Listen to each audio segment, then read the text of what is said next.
Hi. Thanks for coming. Hi and welcome to the third Jamboree with the amazing Emily couple. I've got a little, just to let everybody know, so my name is Robin Da Silva. I am the creator and founder of Artefact. So we look into championing the local artists of Nottingham, to give them a platform, to give them a place to grow, to develop, and to just go as far as they can.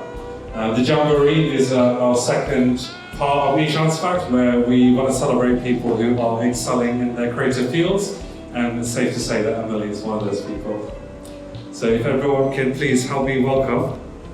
Emily Catherine is a Nottingham-based visual artist and illustrator who launched her career in 2015, collaborated extensively with prominent figures of the hip-hop scene, also being commissioned for album covers. She has been published internationally in print and online, and recently had her first ever solo exhibition, I Can Heal and Give You Art. Everyone, please help me welcome to the stage, Emily Catherine!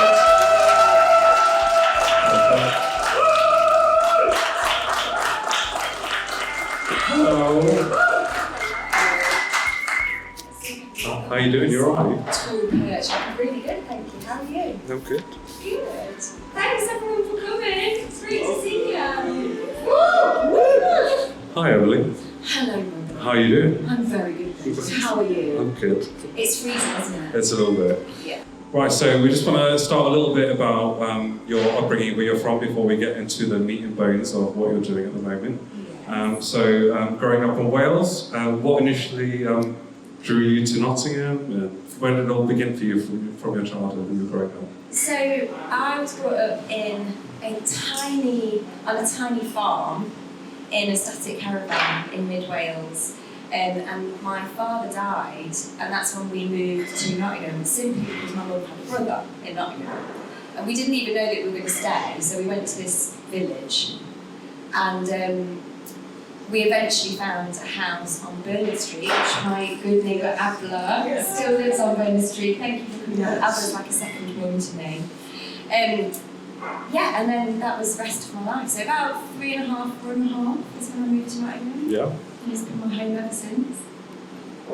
So when you came into Nottingham, what drew you into the hip hop culture, and how did it influence your decision to pursue a career in the visual arts and illustration? That's a really good question. When I was growing up, it was Britpop, so hip hop wasn't really like a thing, because Britpop like took over. And if you didn't know what all of the indie bands were, it was a bit weird. But I would secretly like listen to 100% rap and now rap, and obviously it didn't have MTV because too skin. And my street basically, we didn't go to the same school, but we all listened to hip hop and rap. So that's how I found my love for it. But it was an apologetic love for it because it wasn't supported. Like we didn't really. It was a different culture. We didn't really like. It wasn't celebrated because everyone was talking about Blur and Oasis basically. And I continued loving music and found music as a real solace to me, actually, for the entirety up until 30 years old, when I then became an illustrator and didn't know what to illustrate, basically. And somebody had said, well, you just got to draw what you love. And of course, what I love is music. So I was drawing loads of hip-hop artists, loads of grime artists. So it was just like a natural passion for you? Yeah, it was a natural passion for me. And like, my dad was very musical. My mum was, but never expressed it in that way. But yeah, it was a musical household, and that's my second passion, really. So was that something from yourself, or was that influence from your parents at all? It was from myself, definitely. So your own discovery that you made? Definitely, yeah. Especially storytelling. I think, as you know, you have interviewed a poet previously. I sure do. Georgina Wilding, she was our guest for our last Jamboree. Give it up for Georgina, everybody. Music with storytelling really speaks to me, maybe more so actually than anything else. So it is no surprise that my best friend is a poet, because we talk about storytelling a lot. Narrative arcs in music is really gets me going. So. No, I agree 100%. So whenever I'm doing painting or anything, I'll always, music will be the muse that just drops that little inspiration. And sorry to ask you a question back, I bet you didn't expect this, but do you find that that's quite unusual with other creatives that you speak to? Would you say that if you had a USP, would that be your USP as well? What, to always have music as being part of it? Yeah. I think a lot of it's instrumental music for me. I'll stick it on and then things will just flow to me. I would have thought that's normal for most artists, isn't it? I don't know. The more people I speak to, the processes are wildly different. So I really love the question when I'm asked, how is it that music and art is so symbiotic for you? Because it is one and the same, you know. No, I can't create without music. Yeah, it's insane, isn't it? So your practice is deeply rooted in the 5 pillars of hip-hop. Could you share how much of these pillars inform your work, both thematically and stylistically? So for those who don't know, the 5 elements of hip-hop are lyricism, also called MCing, DJ and turntablism, b-boy, b-girl, breakdancing movement / dance, graffiti, historical knowledge of the movement. Oh, nice. There's a contested 5th element, which is knowledge of yourself, which you then pass on, which is called each one teach one. Okay. So hip-hop as a cultural movement for me was a family for me, basically. So I love the music, and then I realised that that music was in component parts. It was MCing and DJing, and also I love bass and stuff. So I kind of knew about that, but I didn't know about the ethics of unity within hip-hop as a cultural movement, nor did I really know about the protest, using hip-hop as protest to speak truth to power. I think a lot of people aren't aware of it. Yeah, so I as you know, I've got a couple of workshops that talk about that as a cultural movement rather than its basic idea of it just being music or, let's say, breakdancing or whatever. I think people get a bit confused. And that came to me because the graffiti community in Nottingham were really welcoming when I said that I was going to be an illustrator. They wanted me to paint big, they wanted me to use my body, they wanted me to paint illegally, they wanted me to get a tag, they wanted me to write letters. And I wanted to do all of those things, but I had already started my business as a brand, and I was a bit unsure of how I could use that with what I was already doing. And so I learned about what they meant, basically, and informed myself deeper about the culture, because in narrative rap, it talks about the culture all the time, but because it isn't a lived culture, because we're in the UK and we're in Nottingham, it's harder for you to translate until you start practicing stuff like that. So teaching myself about what was important at the genesis, the very iteration of hip-hop, has now informed me in my practice now, which is hugely important for anybody who's borrowing from another cultural movement or looking to help further that genre whilst maintaining their guest status, if that makes sense. So, yeah, thanks. But yeah, I felt that was, a really important part of it. So what started your journey into learning about that, the actual culture of it? It started with the music, and then it continued with graffiti. So that little kind of the New York subway painting. Why would you ever need to know? But of course you do, because otherwise you're being disrespectful. That then led on to me learning about, the ethics, and then I travelled to New York and spoke to some of the original founders of hip hop. I'm sure you've got some New York stories in there, don't you? I've got some New York stories. The weirdest one was actually with a Nottingham guy that did a rap on a bus. It was so bad. It was anyway, it was hilarious. But yeah, I learned from the horse's mouth, and I was keen to learn. So when did you go to New York? Oh God, I'm really bad with dates. Well, it would have been maybe 9 years ago. What prompted that visit there? Honestly, it was an opportunity with someone that I was working with at the time. They were going to go, and I knew that I could probably travel okay with him, and he would probably, because it was work, I'd probably be able to get some work. And I was already working with New York rappers, so I sort of knew that I was going to be able to like get a lift from an airport and go and do all of these things and get a proper, a real experience in New York. So you made those contacts with those rappers in New York before you were even there, so how did that even come about? Yeah, literally Instagram. So this is what was amazing about my career, and I'm sure that we'll get on to speak about this, but when I first started, I didn't know what I was doing. I was painting what I loved, and the response from that got, so much traction that people from all over the world, including New York rappers, getting in touch and saying, "Oh, could you do something for me?" So you were sought out? Yeah. That's incredible. And the kind of, the first iteration of it was Pharoah Monch, who contacted me and said, "I really like your Leon and Matilda prints. I'm coming to the UK. Can I buy them off you?" And how did that feel to be validated like that from having rappers approaching you, wanting you to do commissions? Well, incredible, especially when, you spent all your life in jobs that you don't really want, and then you take this massive chance, really. You still, I was still like a cleaner, a carer, whatever.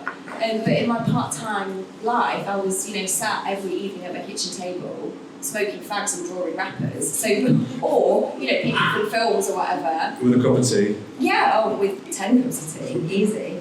And then having someone saying, "I'm interested in your work, and I'd love to meet you." And that's incredible. yeah, and he came to Nottingham.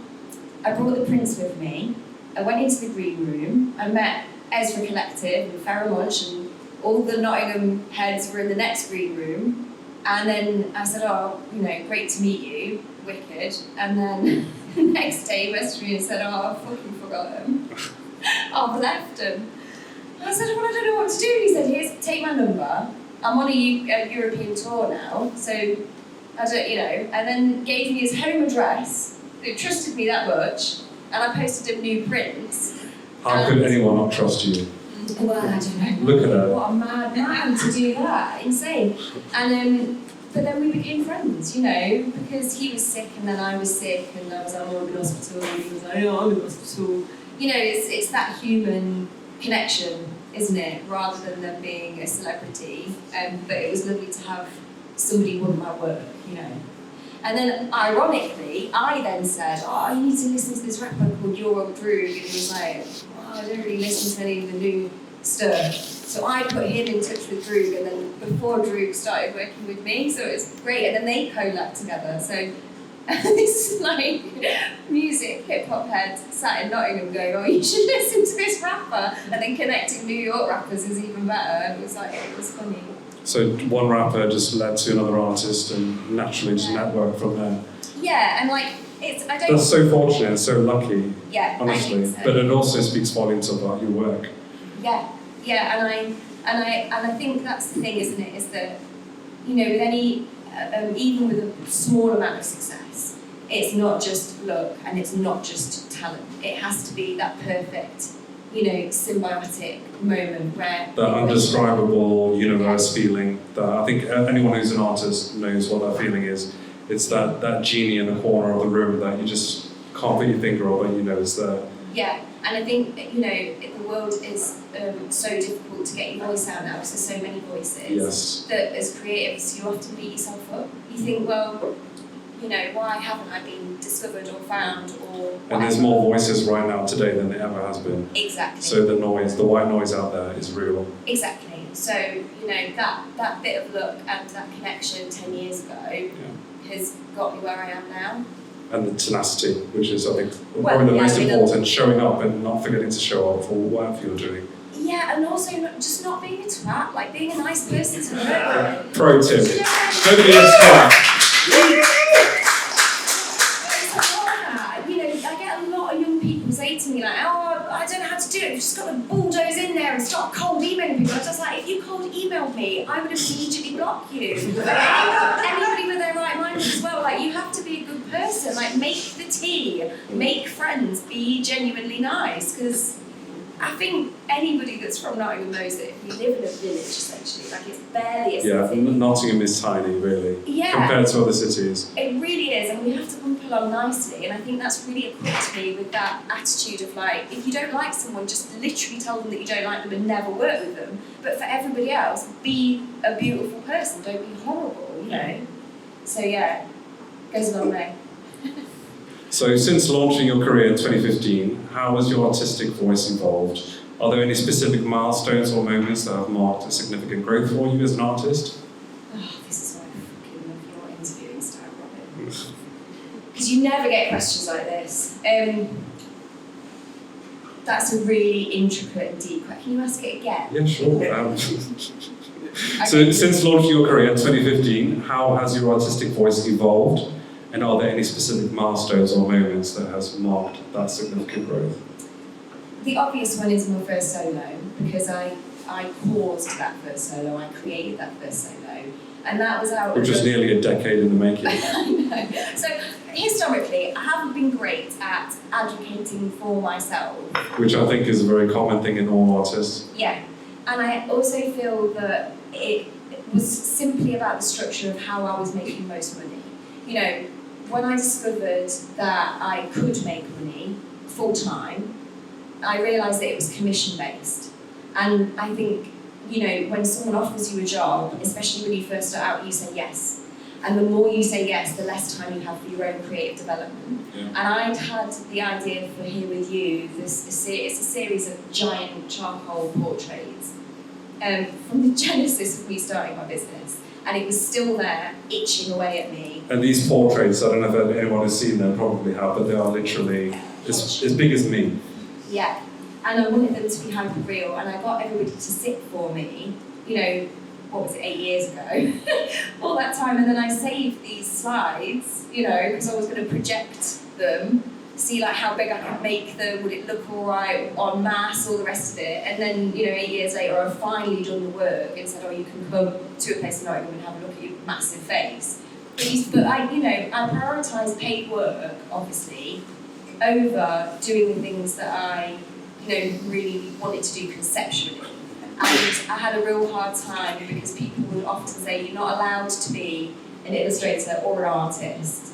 It has to be separate. Your USP can't be your USP. And I really pushed back on that. I wanted to have it all because why the fuck not, honestly. And I do have a conceptual artist running through me, but that is not high art, that's not fine art, that's not art that is going to, you know, be put in galleries. But I was conscious that sometimes people's favourite art is not the stuff that is in galleries, and that I did have something to say. So I think, you know, a real defining moment was me pushing for a solo exhibition rather than being asked to be in a group show yet again and support what you would call like a crowning artist, and give myself that crown for the time and put the pressure on me to finish the work. And it was great, you know, it really, you know, I now feel like that part of me is satisfied. And I also know how to prioritise that part of me now, whereas I didn't before. I didn't know how to make room for it, you know? That's when I first met you. I came to your solo exhibit. Yeah. I can heal and give you art. Yes. Yes. Yes. Has anybody else in the room been to the exhibit? Woo!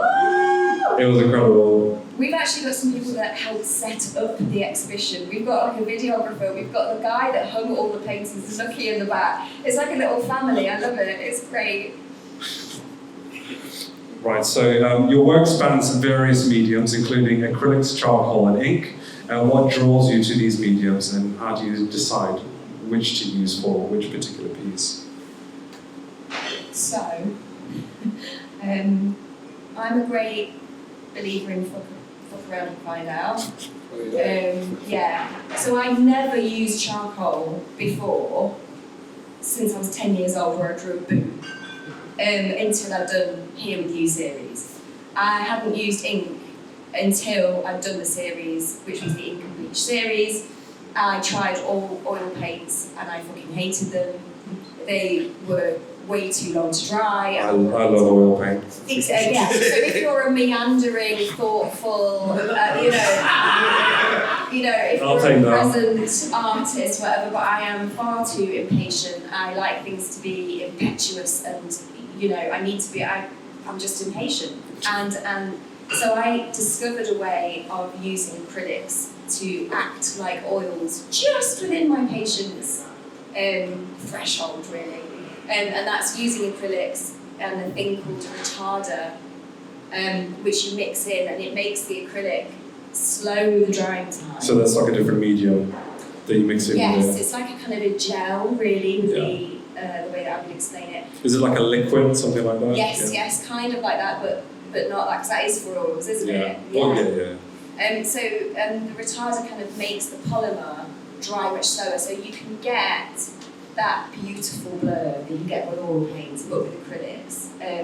So for Juggernaut's album, for example, Time and Place, I slowed the drying time just to the point where I had the patience to do it, but quick enough to get it out for an album cover, so it worked well. Because when you work with acrylics, it is a panic because it's literally, it dries within minutes. Yeah, especially me, because I'm constantly like thickening and thinning acrylic, so it's all over the shop, do you know what I mean? And like, I quite like that opaque layered painting, because I think it has a bit more realism to it, rather than slapping it on and letting it dry. So, you know, it's instantly dry. It's a bit like spray painting. Like, can't blend that, mate. Do you know what I mean? So your art often tells stories, yet you leave room for interpretation. Could you elaborate on how you balance narrative clarity with allowing the viewer for their own creative relationship with your work? Again, extraordinary question. Thank you. So, I did a diploma in art history, and my favourite period within that art history course was the Renaissance period, and especially when it came to explaining like the bourgeoisie's lifestyle, because painters would often put iconographic elements within the paintings that had a symbolism. So you could read a story within a painting, and if you knew what those symbols meant, then you immediately knew it was a... I recently did a bit of a deep dive on medieval artwork and medieval painting, and that's like a massive thing. Like the amount of symbolism around that is insanity. I'm so glad you find it interesting, because I geeked out on it. But, and here's the kind of weird crossover for me, allegory is rap, and it is hip-hop. Because you're telling a story within a story, the nuances in it are, you have to know about the symbolism within the artist that you're listening to, the culture that they come from, the subject that they're talking about, and that has a beautiful extra context. So when I'm doing album covers, or I'm trying to express extra meaning within things, I'm coming from it with an allegorical art history point of view, and I'm trying to give that to the hip-hop community, because they do it so well sonically that it feels wrong to not represent it with at least the same respect. And I think with my own work, I love putting in personal things, because those personal special things within people can mean a huge amount, over just representing the same thing over and over again. And it's taken me years to try and do that successfully. And honestly, I'm being very honest, but some ways that I've done that have not been as successful as others. So that is another kind of arm to my goal system when I'm creating art, where I want to tell an allegorical story that is completely right for whatever I'm doing, whether that be a commission or my own work. Which should be championed in what you do with artwork, being able to be that deep with it, thinking about symbolism, not being surface level. So that is, in my opinion, like an ultimate artist. Oh, thank you. Well, I want to put that on my tombstone. Ultimate artist. So how does your process differ when creating personal works compared to commission pieces, like album covers for artists such as Your Old Drew, and the hip-hop scene and social commentary? When I'm creating my own personal pieces, it's super, in my feelings. Which is so wanky to say, I know it is.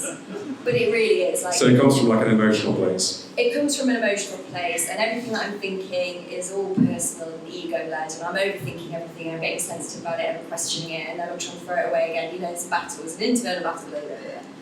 And for commission stuff, it's me trying to serve my commissioner in the best way possible. I am the butler to your, sonic visual amalgamation, or the gift for your wife, or whatever. And that sounds like I'm cheapening a commission process, but truly, if it's to do with music, on the whole, I get on with musicians, and I really care about their shit.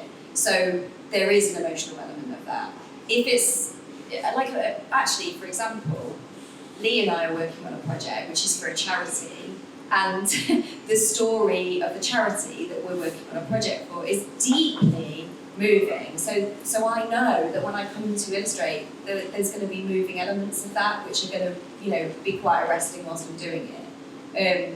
But otherwise, that really is the difference. It's in your own head for your own stuff, and creating something for sale for other stuff. And you've said before that hip-hop is a way of perceiving, confronting and experiencing life. How do you translate these lived experiences into visual allegories in your artwork?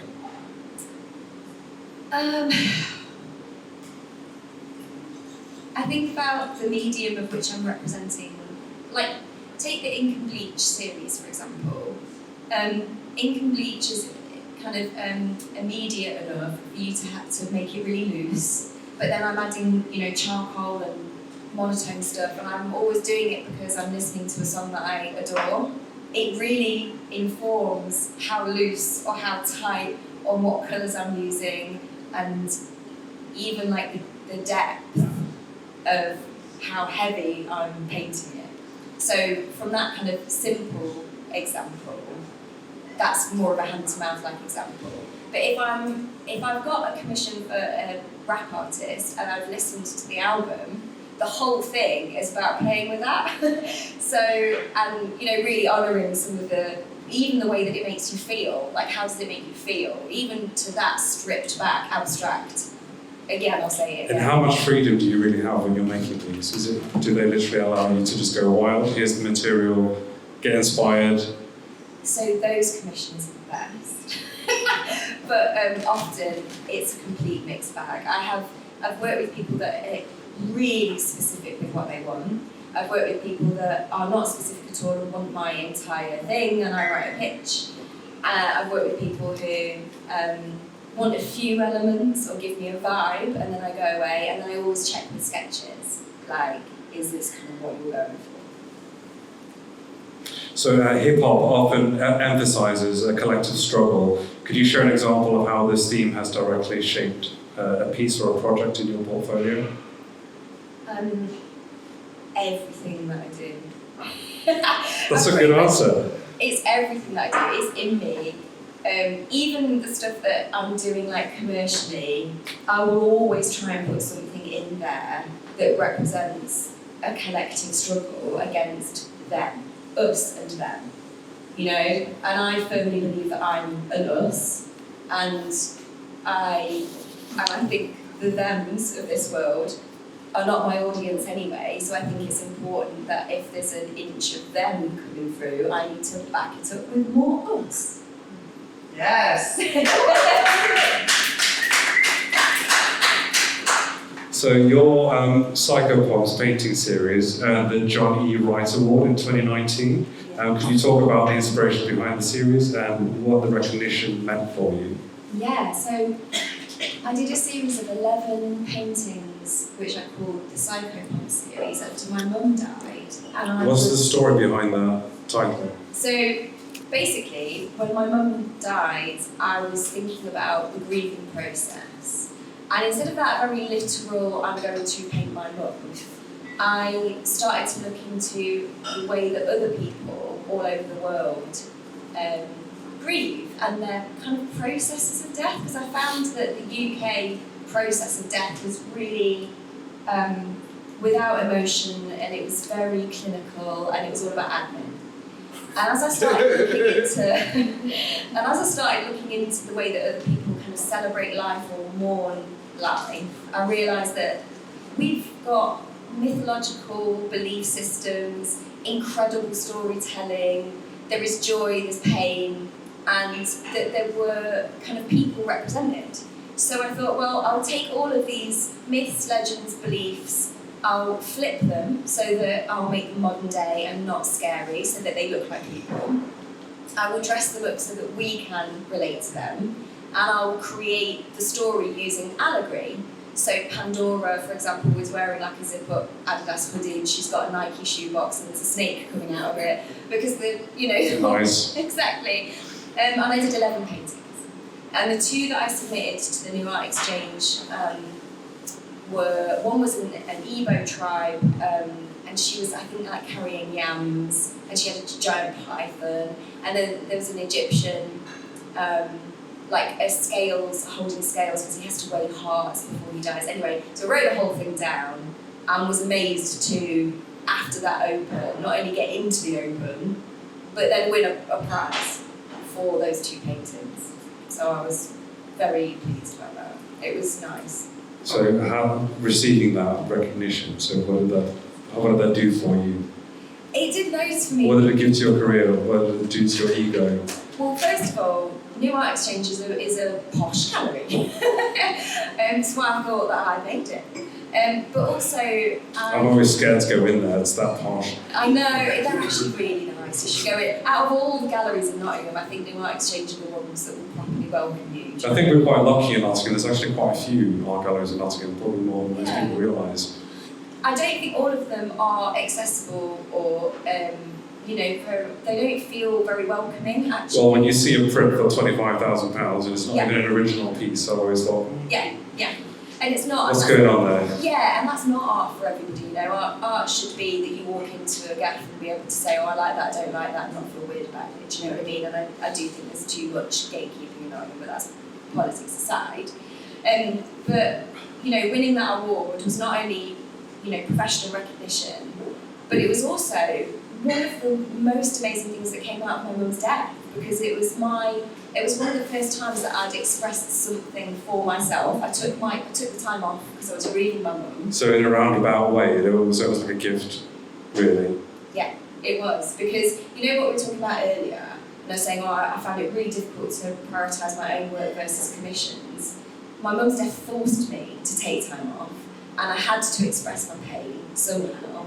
And I did 2 things. I did the sketch of grief, which I didn't win the award, but it got picked up. And then I did the psychopomps, and everyone was like, that was amazing. Like, I've seen you with the commission work, but that was really amazing. And I thought, well, fuck yeah, because if you do something that you actually really give a shit about, you are going to get that praise, for it. And so to get recognition on all levels, my friends saying that was great, but also a gallery saying that was great, and getting for something to be, I don't think there's anything closer to you than that particular moment. Yeah. So that must be the most ultimate validation for you, to have to do something that personal to you that everyone's responded to the highest degree. Yeah, it was great. It was really, that's a good point, because I missed that bit out when you said, what are the earmarks? And I was like, that's an exhibition.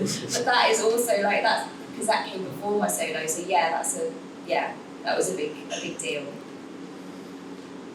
So having exhibited in venues like Design Museum and Rough Trade, how do you approach showcasing your work in physical spaces compared to creating for digital platforms? Well, I am a hand-drawn and painted artist. It's kind of my thing. And so physical spaces, I like occupying non-traditional physical spaces, but I also get very bored of the same sorts of non-traditional physical spaces. So I love exhibiting real things, because I do think that actually when you're in front of a painting or a drawing, it is a very different experience. And being able to share that with an audience, so obviously when I met you, it was at that exhibit, and it was the feeling of being able to go there, speak to you, go through the artwork, it was pure joy. Yeah. So I think, that is the most traditional form of displaying artwork, but there's probably a good reason for that. Yes. You're able to build those connections. We wouldn't be here today if I didn't come see you. 100%. And I also, get frustrated with the death of the physical album. I was making album covers, just at the time that everything was a bloody thumbnail on iTunes, and it was so frustrating, because all of the album covers that were successful were digitally made, super bright colours, because you could look at tiny little squares. And if you think about the pleasure of getting an album and going, whether it was a CD or a tape or whatever, you'd unfold the whole thing, you'd read all the lyrics, you'd pore over the little things that have been added. And it is anybody that misses that, and any musician that I would work with that missed that was part of the emphasis. So a lot of my stuff is super tiny. And the irony of that is, how do you show that digitally? You can't bloody see what I've actually done anyway. Nothing's going to be a vinyl, is it really? Exactly. In terms of the excitement, the artwork. Yeah, exactly. So that's a real, I'm quite passionate about that. I think things physically are just beautiful and we should love them and create more of them. I'm not dissing digital, it's great, but it's two different things. Don't say it's the same thing. Yeah, right? definitely.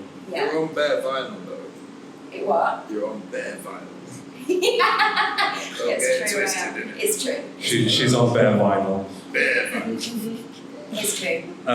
So you mentioned the power of looking and its parallels to listening in your music. In music, Yeah. how do you think visual arts can evoke emotions or messages that are otherwise conveyed through sound? I think it's really dangerous to be very literal. I think you have to have literal cues in that sometimes you can pick a lyric out of a song and represent it and it will immediately speak to somebody, but you've got to pick on your mantelpiece of where you situate that, what that best lyric is. And the rest of it is the feeling of it, the nuance of it, the very base message of it. And whatever it is that the artist has created that you need to represent, you've got to do that with respect, with what they feel passionately about, even if you disagree. And for me, the whole, my whole kind of drive is about trying to create a visual representation of anything that is not a spoken language. So sound, feeling, because I do think that I'm a visual learner, and I know that it's a slightly kind of different take on it, but I find it really helpful to think that there is maybe a different story, or you can create the feeling of a song visually. I mean, I don't even think I'm there yet. I get so caught up with the idea of things. Like at the moment, I'm absolutely obsessed with the idea of the sublime, that you can create the feeling of dread and beauty all in one just by looking at something. And typically that's been done with landscapes. And I don't want to do landscapes because I like painting people and things. So how do I do that? But with your work, you have done that in a landscape environment where you just end up getting lost in it. Some of the covers you've done, honestly, they're just like, I was geeking out when I went over to your exhibit. And to be able to really be pulled into the work and to be able to get lost in it and see all the meaning in it and the symbolism in it that you have achieved with your work, it's really something special. Thank you. Thank you. Right, we're just going to have a break, everyone. This is the end of part one. So give it up for Andy Cameron. We're going to do the second half of the interview now, but after the second half, there's normally a question and answer session for the public, which I do want you to take seriously if you want a serious question. However, this New Year's Eve, I missed my purge, which is something that I do every New Year's Eve for people that hate it, because I hate it. And it's an Instagram Live where I invite you to ask me outrageous questions that could be incriminating or rude. And if I cannot answer because I'm going to threaten my career or hurt a loved one, I will eat a teaspoonful of mark. Only here at Niche Artefact. You'll be happy to know that I hate Marmite. So, if you can think of anything that you think is outrageous that I cannot answer, within reason, there are rules. There are rules. I will eat a teaspoonful of marmite. Tablespoon. I've only got a teaspoon. And in fact, me and George went to Tesco's to buy fags before this, and I think it was beeping. How every great story starts. Exactly, and I think it was beeping because I had an actual bit of metal in my bag, and they never searched, they didn't care. So there you go, that's something that we can do if no one's got poignant questions. We can have some fun. Right, so we're just going to run through the final half of the interview. It won't be quite as long as the first half, and then we will go into question and answers and take it from there. So everyone, please help me welcome back Emily Catherine! Also, just thank you to every one of you that have come here tonight. Honestly, it means the world to be able to do what I'm doing here, to be able to champion local artists. It's so important, and I really don't think there's much out there in doing what we're doing. No, there isn't, and as grassroots collectives go, Niche Artefact have made huge movement way faster and deeper than a lot of other people that have been going for years. So I really do think, you know, if you're going to become part of a collectible or, you know, reach out and make networks, niche artifacts are doing really great things.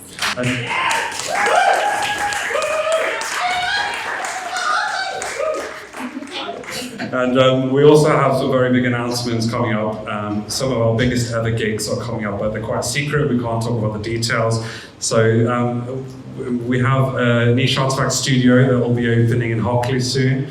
So it'll be a free entry space for anyone that wants to come, for all of our artists that want to sell artwork. This includes you as well, so we'll have a chat. Amazing. So there's permanent wall space for artists. Obviously there'll be like a percentage for selling it at the venue, but That's amazing. and we're not guaranteed for how long that's going to be there. But honestly, I never thought in a million years we'd have a space in the centre of town for our little community.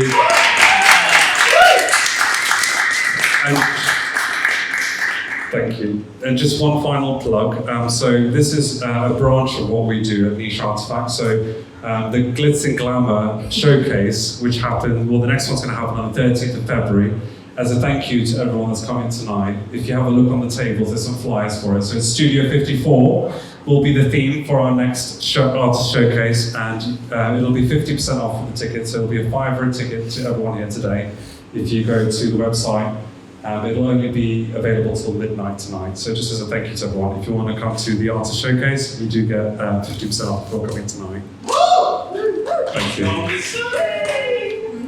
And we have one of our headline performers here, Rhoda Monga.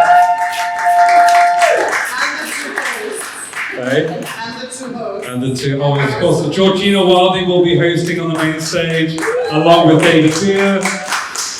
We'll have fantastic drag artists, we'll have poets, we'll have sculptors, we'll have candlestick makers, we'll have everyone. Literally. But if you've not been to an artist showcase, honestly, it's just, it's something else. It is. I'm very proud of it. It is a moment. So if you're free, come down to Studio 54, just follow us on the website or Instagram to find out more. But anyway, let's get back to our interview.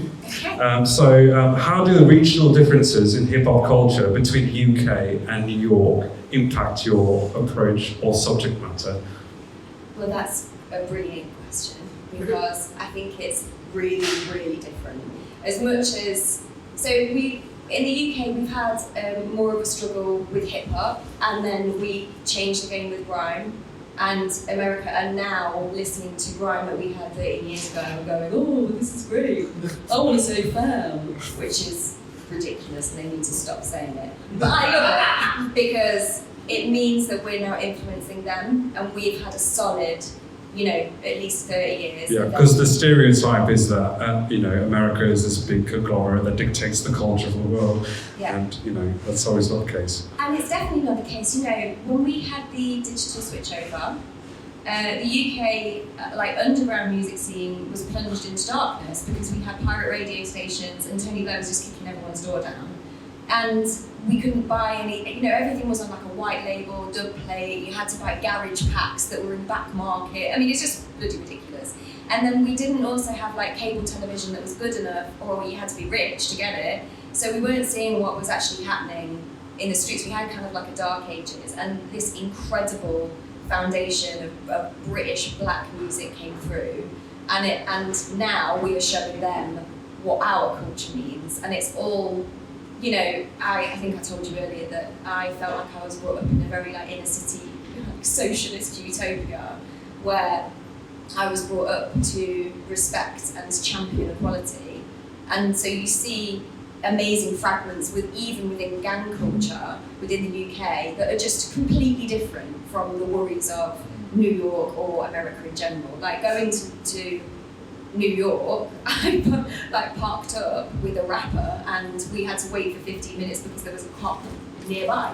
We don't have the same culture even with police. So when you're talking about massive influences about how you speak truth to power, it isn't, you know, it goes all the way down into little things that we take for granted, and they also take our culture for granted. So, you know, when I'm representing a a British hip hop album cover is different from when I'm representing a New York one, but only because of the lyrics, because it doesn't matter really. Their stories are different, people's stories are different. So, but still respectful of each other, Yeah, brilliant. So the concept of lyricism plays a significant role in hip hop. How do you visually interpret abstract ideas like rhythm, flow, wordplay in your work? Speaking to people, actually. Like, I'm a bit of a magpie loop. It's interesting because my boyfriend is a rapper and a really good photographer and an amazing creative. And even in conversations that we have having together where he doesn't realise that he's said something that's set me off, but sometimes the way that people explain things is mind-blowing. I have it with my best friend George. She'll give a casual phrase. I mean, she's a poet, obviously. So she does, speak in dreamscape anyway. That's a brilliant way of thinking of it, dreamscape. She really does. I mean, she's very romantic as well. She could romanticise anything, whereas I'm quite sort of cynical, and because we're quite a good team in that respect. Like, she's like, oh, lighten up, and I'm like, you need to calm down. That was a great impression. It actually works, doesn't it? But often, so even in conversations with people, just the way that they explain stuff will scratch a little something in me, and I immediately imagine it visually. So when I was little, in the caravan, we didn't have any running water from mains. We had to hook it up to this waterfall. But the other thing that we had was electricity only from a generator, and we were getting it from the farm, but obviously we had to conserve electricity. And every Saturday morning, my mum would say, you can watch television on the generator. And I'd choose whack a day, and then there would be doctors or whatever, flying doctors or whatever. Yeah. And even as a baby, I would sit in front of the television and draw with my finger at certain times. And originally I think she thought that there was something wrong with me. But then I started drawing really, really young. And it was because I was trying to draw what I felt or saw or heard. So that, that alchemy of my understanding always being an expression through my fingers that I want to try and make someone look at has always existed. So whether it's something that Sam, my boyfriend, is saying or George is saying, it hits something that makes me want to draw that feeling or that phrase, if that makes any sense at all. Yeah, it does. Okay, good. Sorry if I lost everyone. No, I think every artist has things like that Yeah. trigger them into making the artwork. So, like we spoke about earlier about music, I need to have the genie in the room to be helping me, and that's essentially what you're describing there with the TV. Is that unknowable thing that actually then being drawn to something that I can't put my finger on.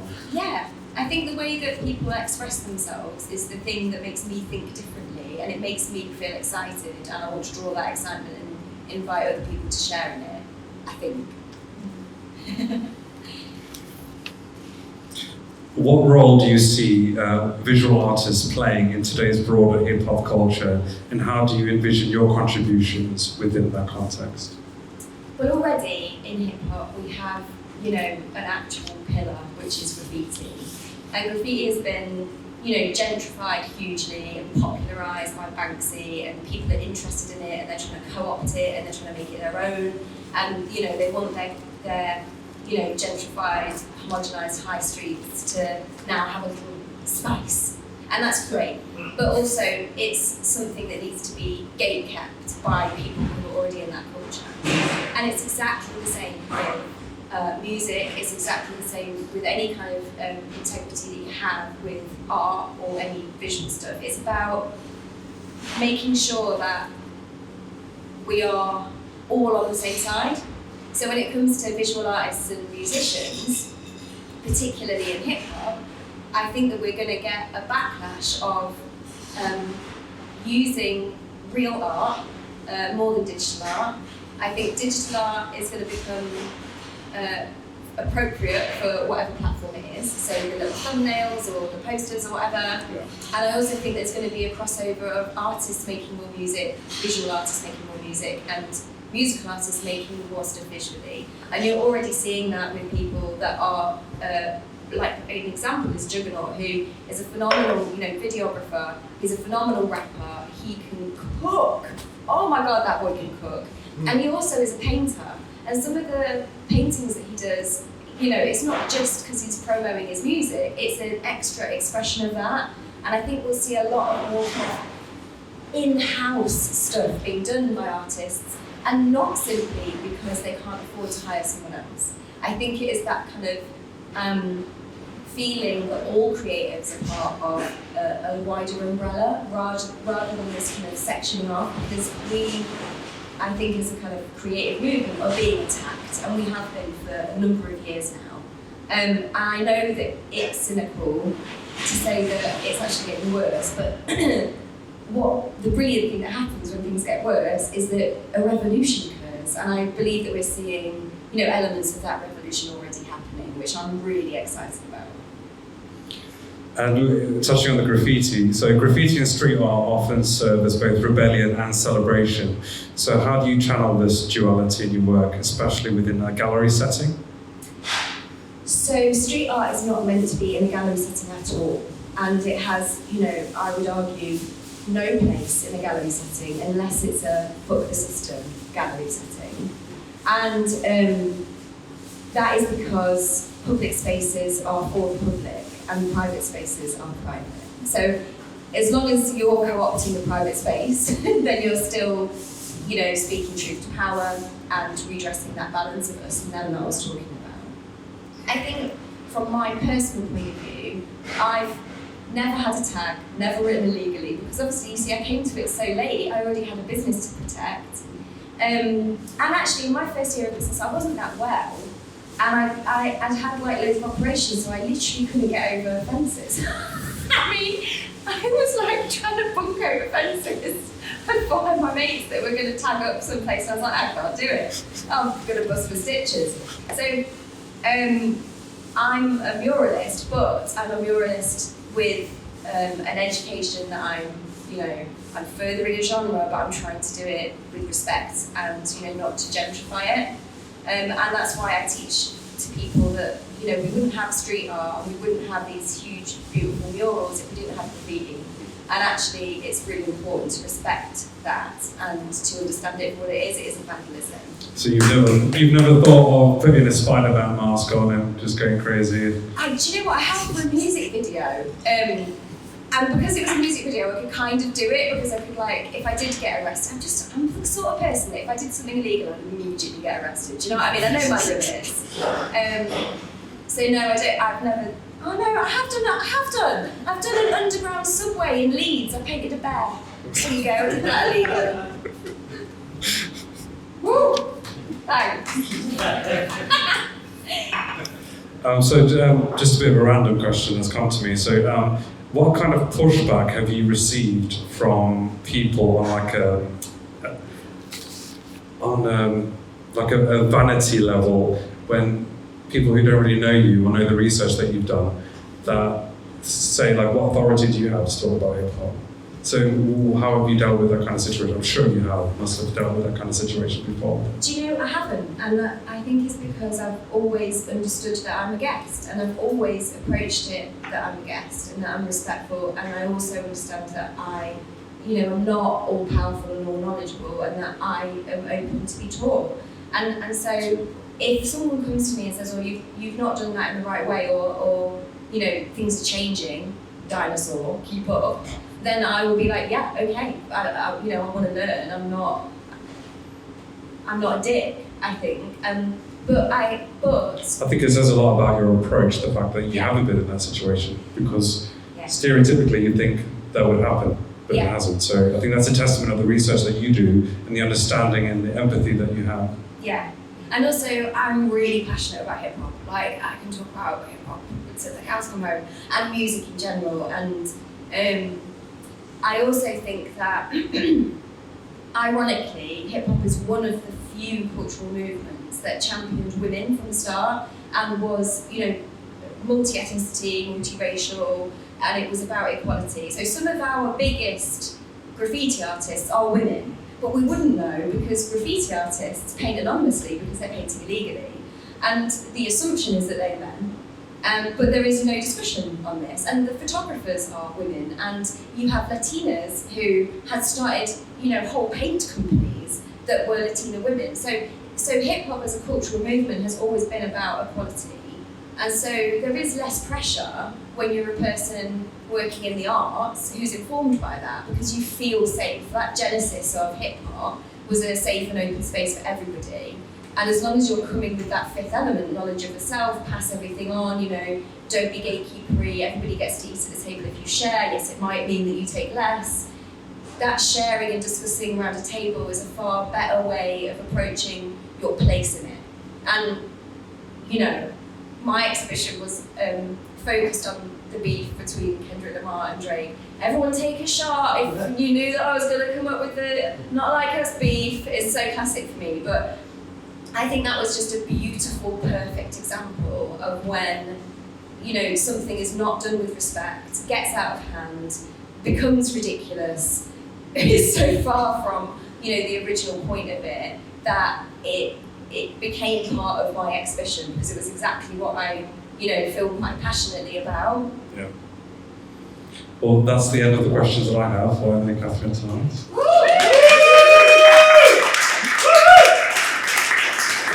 We're going to go to the audience. If you want to raise your hand, there we go. If anyone has a question, please give me a shout. Hello there, what's your name? Hi, I'm Ro. Hi. I love your journey. It's so inspiring. I always want to know from other artists, because I work in a performance sort of space. Yes. And the situation there is kind of gatekeepy, and the people who have the opportunities don't kind of want to share them. And I just want to know, as a plastic artist, as someone who illustrates, how has the community sort of embraced you, or hasn't maybe? I personally don't feel like my community has ever not embraced me. I feel, incredibly lucky. But then I'm also not one to listen to what people might have said. And quite recently, it was explained to me that something might be thought of something that I was doing. Other people might have an assumption about something. And I suddenly realised how little I listen to stuff like that. And that might be part of my personality and naivety. Maybe I am a bit naive, maybe I just think that everything's great and actually it's not. But I'm very happy with my community that I've garnered, and I feel so much love all the time. I mean, I still can't get over my solo. I can't get over that feeling of how many people, even tonight, it's bloody freezing. And I've got a lot of people who have come out their yards to listen to me gabber on. So I feel like it's been supportive. However, your practice is a kind of high art practice, and I've deliberately, straight out the traps, come with a low art practice and a massive, unapologetic fuck you to high art. So it's really difficult when you actually start your career earlier and you're drinking the Kool-Aid, thinking, I'm obeying your rules, I want to be included. That makes you feel othered when you don't fit into certain codes.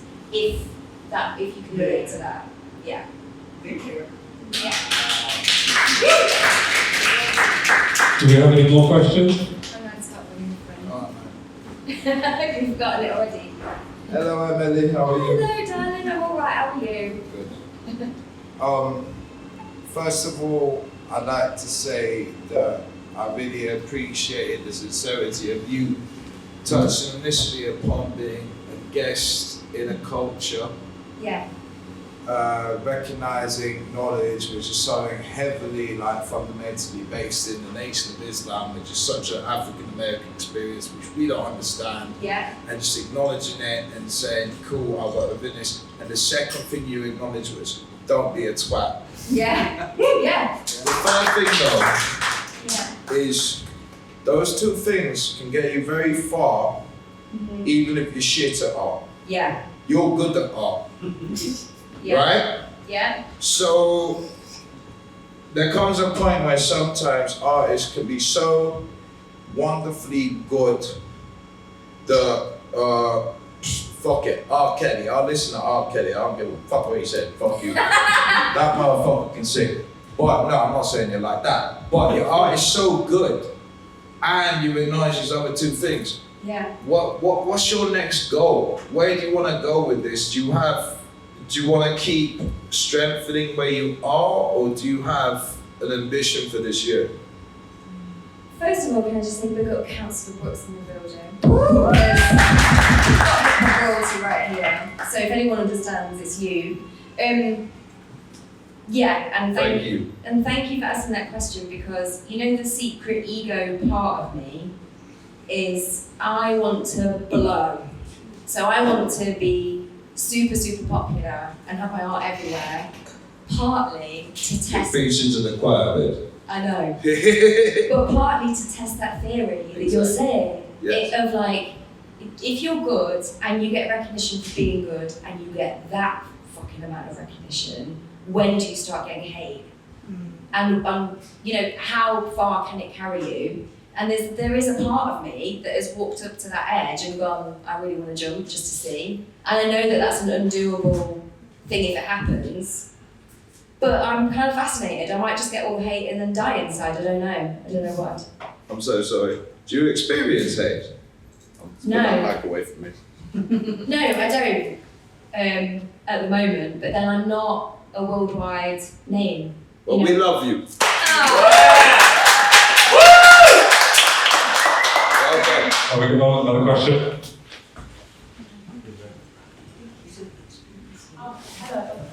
Okay, cool. Getting someone that can hear you. Okay, cool, great.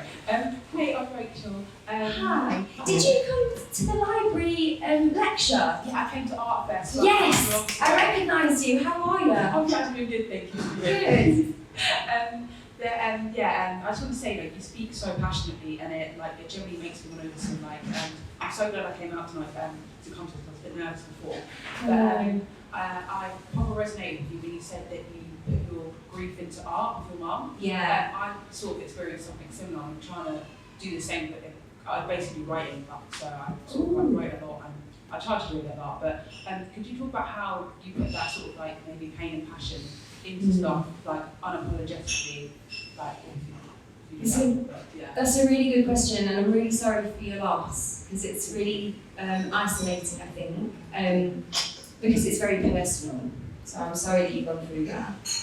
It's, for me, it was a strange thing of looking at the journey through grief, my journey, and realising that I was hitting two things. When I was really sad when she died, I didn't have any sophisticated creation in me, and I literally drew a very scrappy, basic cartoon, which was about how you cope with a grieving friend.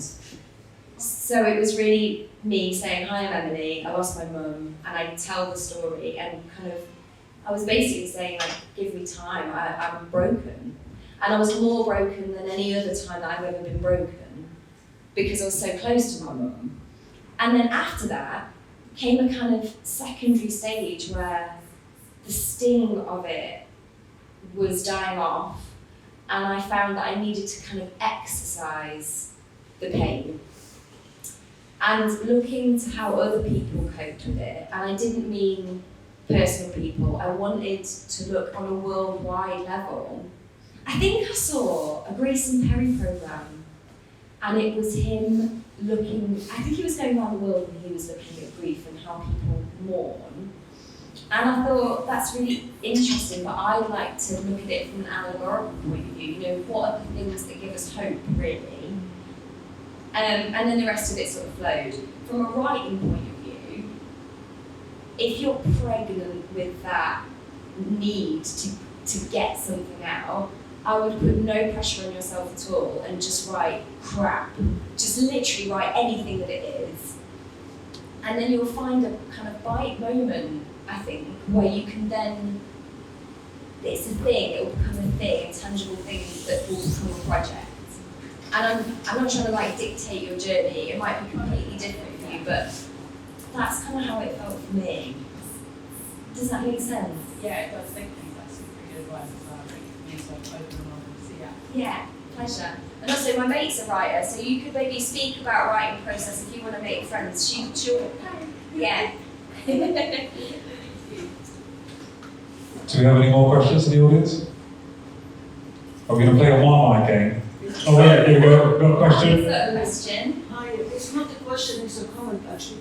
That's okay. It's lovely to see you, my darling. It's lovely to see you. I haven't seen her for many, many years. And you know, just watching you, I've got your mom. You know, she's saying that she's very, very proud of you. Also something you said about hate, and this is jealous. You know, the more hate you get, the more you should know that you're doing really, really well. That's really So really, you know, they're just a little jealous, and Yeah. just pity them and know that you've done well. But your mom and dad, you're very proud, and you know, and now you get it. You get your mom all the time with you. So don't grieve. No. Please, just know that she's behind you, with you all the time, and she lots of love. Thank you very much for the invite.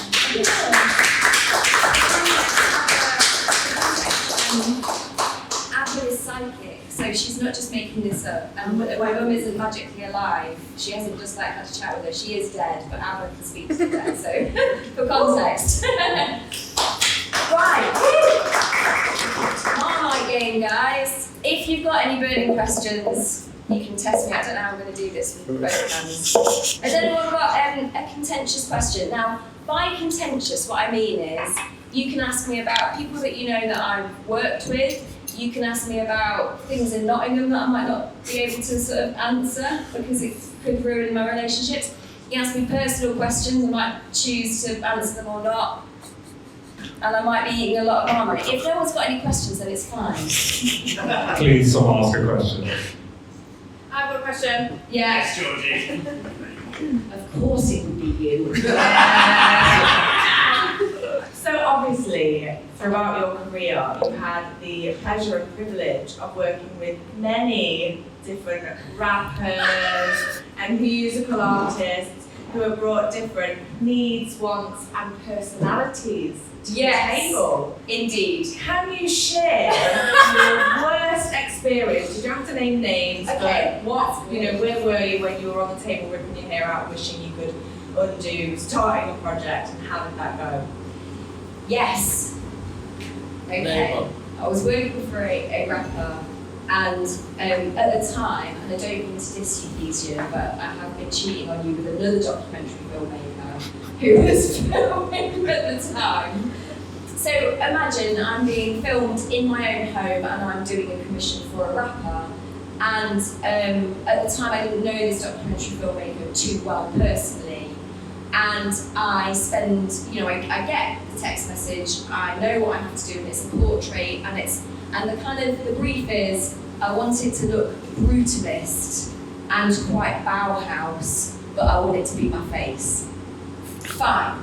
So in front of a videographer, I'm there, live, in 2 hours, creating this, what I think is like a masterpiece. And I take the pen, videographer, very impressed, says it's one of the best things he's ever seen. Brilliant. And I send the picture to the rapper. And the text message that I got back was, burn it. Yeah. And I had to go for an angry walk after that, because I then had to do another portrait, which was more to this rapper's liking.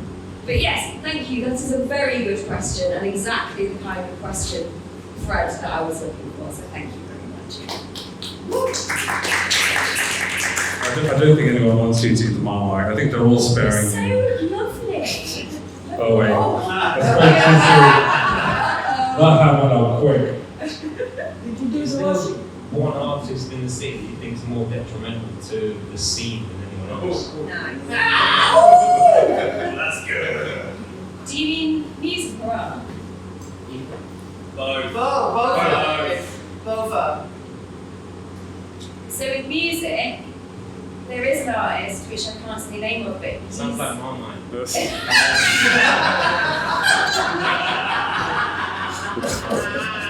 That's huge. Need to wipe a little bit of that off, Robin. I'll be sick. I don't have the insurance for sick. Robin doesn't go by that. That's it, we've got the promo now.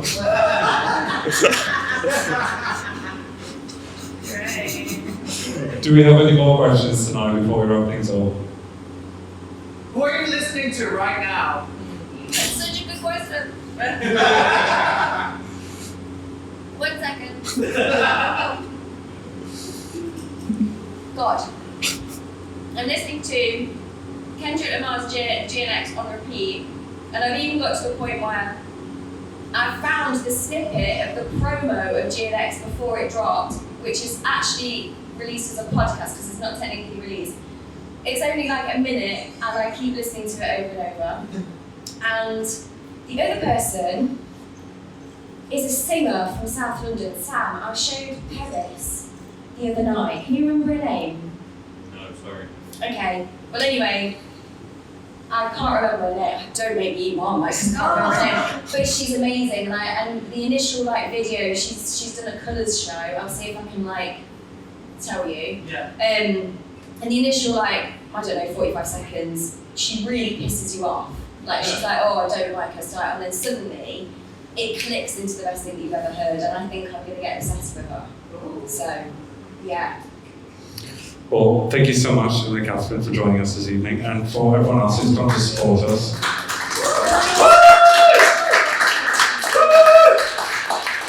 I just shout out Robin? Yes! I know that I've shouted out each Artefact, but I just personally want to shout out Robin.